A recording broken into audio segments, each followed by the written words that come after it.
Canoe slalom, a thrilling Olympic journey through history. Canoe slalom made its Olympic debut in 1972, captivating audiences with its dynamic water action. The sport has evolved, adding new events and categories, enhancing its excitement and competitiveness. Athletes navigate through gates, tackling challenging rapids while demonstrating exceptional skill and precision.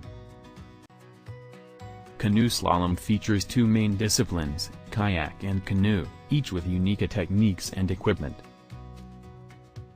Notable athletes like Tony Estanguet have made significant impacts, inspiring future generations of competitors.